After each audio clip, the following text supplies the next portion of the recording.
welcome back, everybody, to the Buc It Podcast with your host, Clay Major, and also host Joe Lozier. Joe, welcome back to the show. Absolutely, man. Thank you to everybody that's been watching it. Incredible, Joe. 31, skyrocketed up there. Was it all attributed to the thumbnail? We may never know, but the thumbnail was great. It was really great. What wasn't great? By the Bucs, which is what we're here. That's brass tacks, meat, potatoes, green beans. Coming up on Thanksgiving here, so that'll be interesting. Yeah. Spoiler alert. But yeah, ladies and gentlemen, so horrible game by the Buccaneers. Actually, I take it back. It was a great game of football. Objectively, great game of football. First three quarters was great. Absolutely, man. I mean, it was back and forth. The Bucs answered, the Bills answered, everything else. Phenomenal game. The game got away from the defense, got away from everything just a little bit, because the immortal one, Josh Allen, said, you know what, I'm no longer Clark Kent, I'm Josh Allen, I'm married to Haley Steinfeld, I'm very lucky and very good looking and very strong human being. And that's what it means. That's a handsome man. Very good. Yeah, wow. You can't get too upset about it. It's like when Tom Brady beats you, you just got to move on, right? There's 7 lead changes in that game. 7, back and forth, back and forth, back and forth. And the fourth quarter came, and Todd just didn't have the counters for Allen. It wasn't it well. And it was such a 360 from that opening drive, too. Where they backed up in the goal line. We saw the exotic blitzes going in there. I mean, there was 2 defensive linemen drop back into coverage on that play. The interception, I believe. And then he kind of pulled back. Now, whether that's an attribute to Jamel Dean, that's one of the things making a scene. I know. I saw it. We both have one. We have the same dislike, don't we? Absolutely. Yeah. That was a trigger word. Yeah. Once Dean gets out of that game, Todd got a little conservative on my end. Very conservative. Didn't bring the blitzes. Josh Allen had all the time in the world back there. Update on Dean. He's day to day. It's a hip flexor strain. It's pretty cool. Very pretty unique. Cool. Yeah. Yeah. So it goes back to what we were talking about in week 10 of Todd not having these exotic blitzes, which get home. He calls them at the right time. They work. They get home. And as soon as Dean, that play was an exotic blitz. Yeah. And then Dean goes down, and they just disappeared. Disappeared. And whether that goes into Benjamin Morrison. Oh, Benjamin Morrison. I know you're a rookie, dude, and you're learning. I get it. But you could tell Todd does not have confidence in his back when Benjamin Morrison's in there because he wasn't blitzing. The thing that I don't understand is if you're going to get burned in these soft zones, which he plays, if he plays conservative, he's in the soft zones, and then Josh Allen has all the time in the world, and they do these crossing routes, and then Josh just sits back, waits for his wide receiver, rookie, what's the guy's name? Tyrell Shavers? Shavers. Anybody heard of him? I didn't before Sunday. No, he just sits back and he waits for one of his receivers to get in between 2 defenders. Boom, throws it right in. I mean, it's the same thing that Drake May did last week. And so something's got to give. Something has to give because why not? If you're going to get burned anyways, why not do the exotic blitzes? You might get home on one because you're not gonna be successful just sitting back in those soft zones. You got to do something. Ben Morrison was out of position all day. The fact that Yaya Diaby kept up better on that broken touchdown play to Shavers really says something there. That was Morrison's man. Yeah, that was Morrison's assignment. And then also is Zion. Where is he? Yeah. What is he doing? Yeah. I get it. You're okay over there, but he's playing more average than above average right now. Mm-hmm. And we need somebody to step up. We need a killer. We need a dog, a jit, as Carlton Davis would say. Tyke Smith is a dog. Tyke Smith is a dog, but Tyke Smith's also a safety.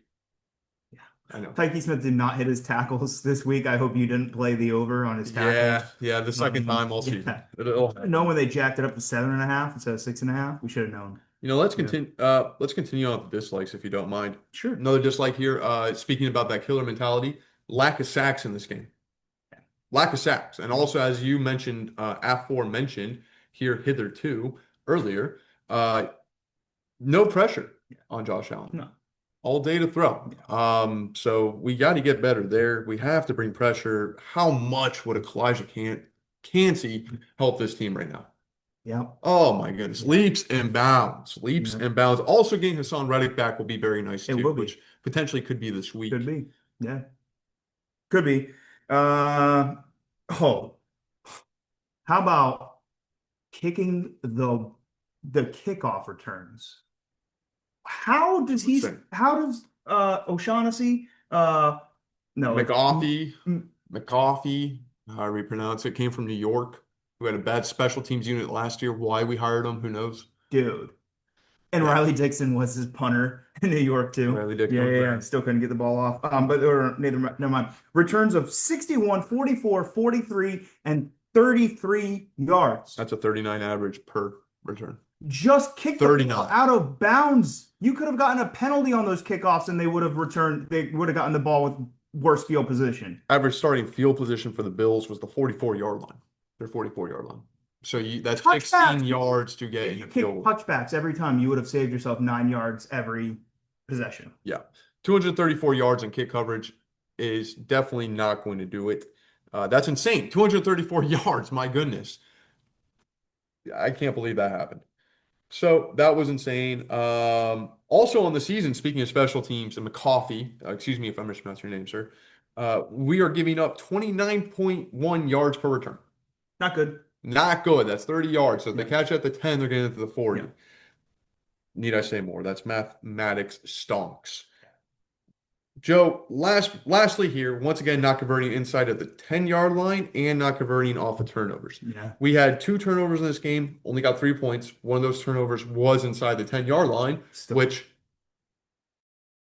how many games is this now that we've seen where we cannot just finish the play, put our heads down, get in there and do it? We know this team can do it. Yeah, it's been a frustrating couple weeks, but there are some things. There are some things to hold our heads high on.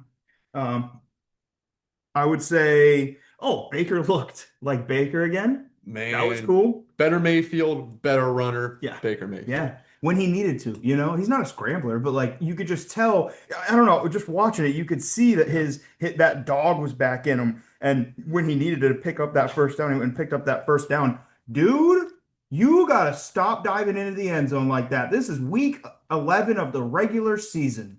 Did you see that man's neck?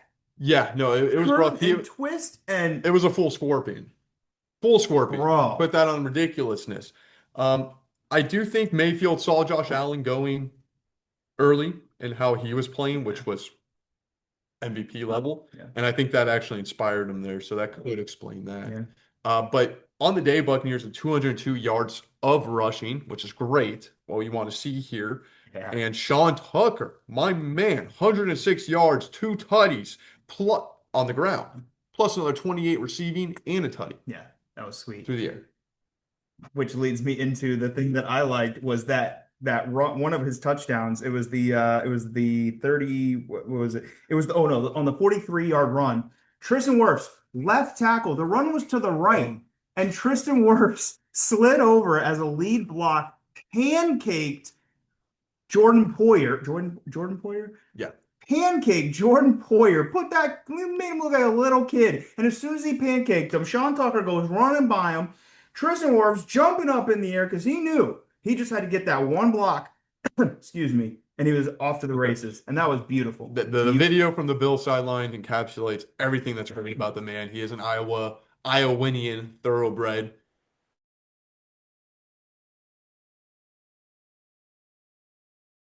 Like that. I saw that. Can't do it. No. Can't do it. One day I'll get waste there. time maybe. It's hard to judge in water, man. Everything is just kind of like space. It just gets lost. Probably got tear ankles. You're more than likely, yeah. Higher than Angel Reese jumps.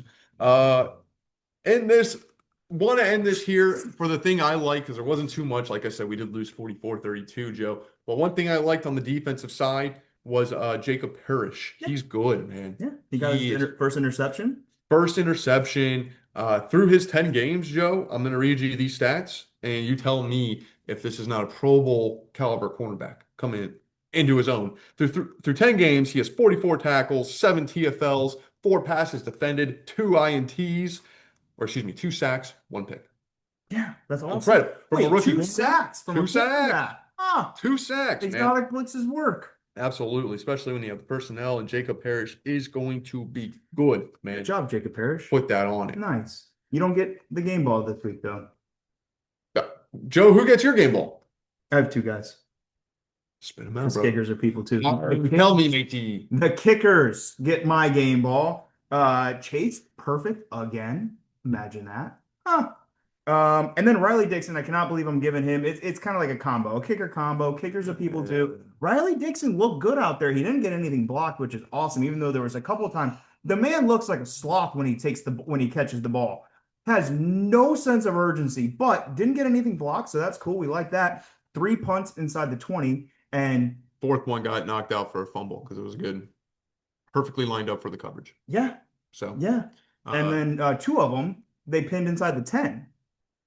That's awesome. You remember last week, Joe, when I said I like that passion? He missed that punt, and like that passion. Riley, you're a good man in my book. Cool. So there we go. My game ball, Joe, obviously it's going to be obvious, is the immortal Sean Tucker. Wow. His yearly 3-touchdown game. Yeah. And dare I say, maybe taking the lead back roles until Bucky gets back to full health. Sure. No, so quick questions. Game ball, Mr. Tucker. There you go. Nice.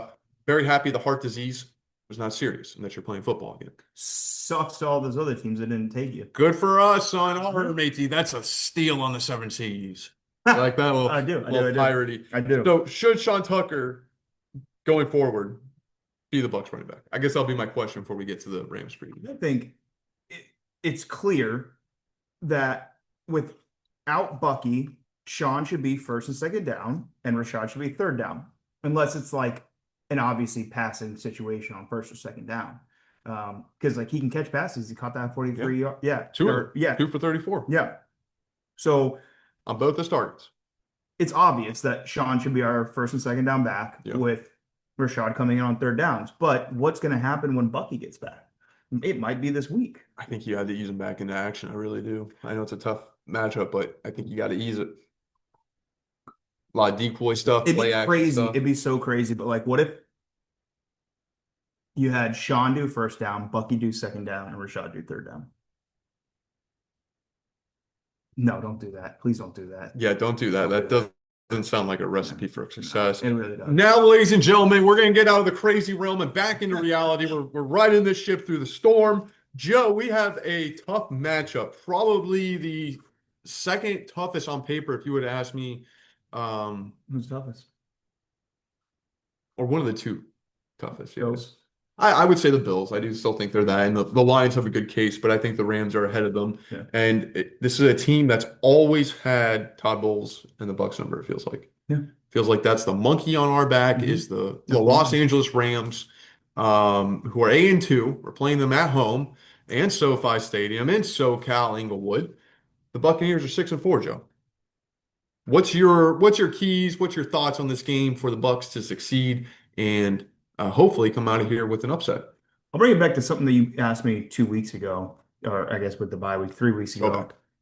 3 weeks ago about what is the identity of our team. Mm-hmm. I've thought about that a couple of times since you've asked me that. That's a good question to ask. The defense should be our identity. Yes. It should be. Yes. The defense is our identity, but they're not playing up to their ability. No, 44 points does that. And so I think Todd needs to have a real heart-to-heart with himself. Come to Jesus moment. The soft zones are not working. You can't have Zion playing 15 yards off on a 3rd and 10. Can't happen. No. You have to bring pressure. Otherwise, Stafford's going to do exactly what Josh Allen did, except smarter and with sidearms and no-look passes and all this crazy stuff that Stafford does to Puka Nacua, who, if you don't double team, will crush us on Sunday.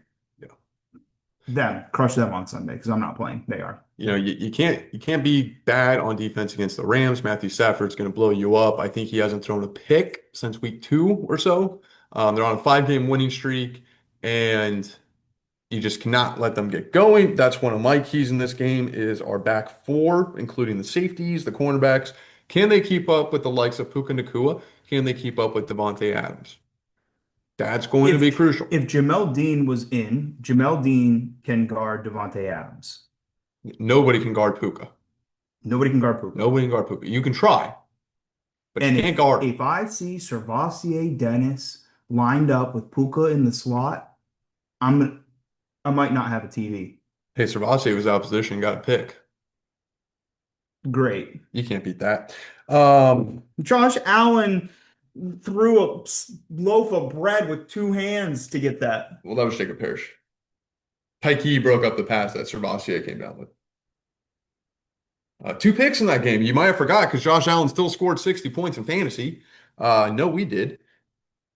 Other keys to this game, Joe, is going to be the pressure. As we stated earlier, against Josh Allen, he had all the time in the world. Matthew Stafford, once again, is going to pick you off if you do this. Bring your exotic blitzes. Todd, don't have flashbacks to the 2023 playoff game where we could have beat the Rams and went to the Super Bowl and Tom Brady's that wasn't his penultimate year, but the second to last year. We could have been that was a Super Bowl team, and I stand on it to this day. We were a better team than the Rams, and we would have beat the Bengals that year. Oh, that was the all-out That was blitz. the all-out blitz. All-out Dominic blitz. sued last year and just got beat. And there's lasting memories of that in this organization. I feel like I know there's lasting memories in me, inside of me.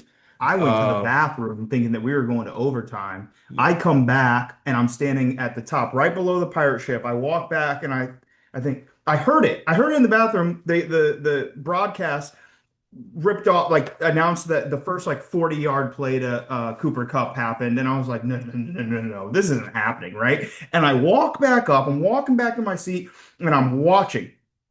Right by the pirate ship, second level, boom. And all out blitz. Not Puka.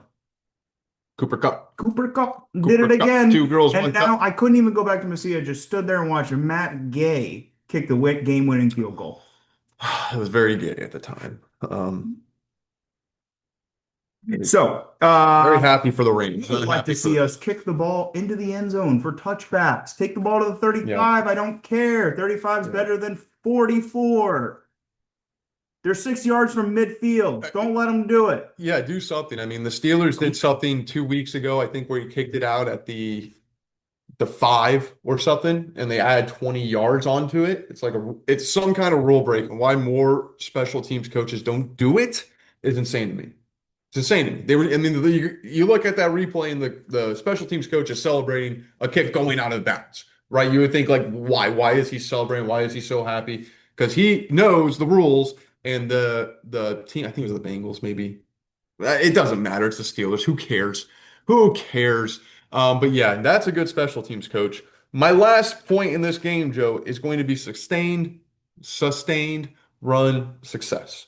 A lot of S's in there. Successive S's. And I'm just adding Those are successive. a lot of S's. Tons of them. So we got to sustain this run success. We might get Bucky back, which I was going to ask you. You have a Bucky? Absolutely. He's day to day. They're ramping him up for the Rams, hoping he'll be out there.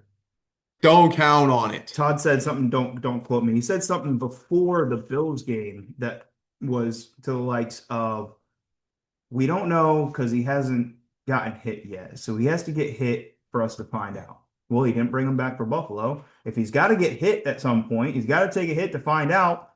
Let's make it against the Rams, man. Yeah. That's the time. Yeah. So other than that, that's all I got in this. Prediction?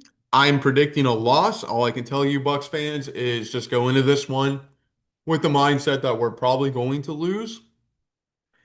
Be very happy when we pull off the upset. That'd be amazing. That'd be amazing. Yeah.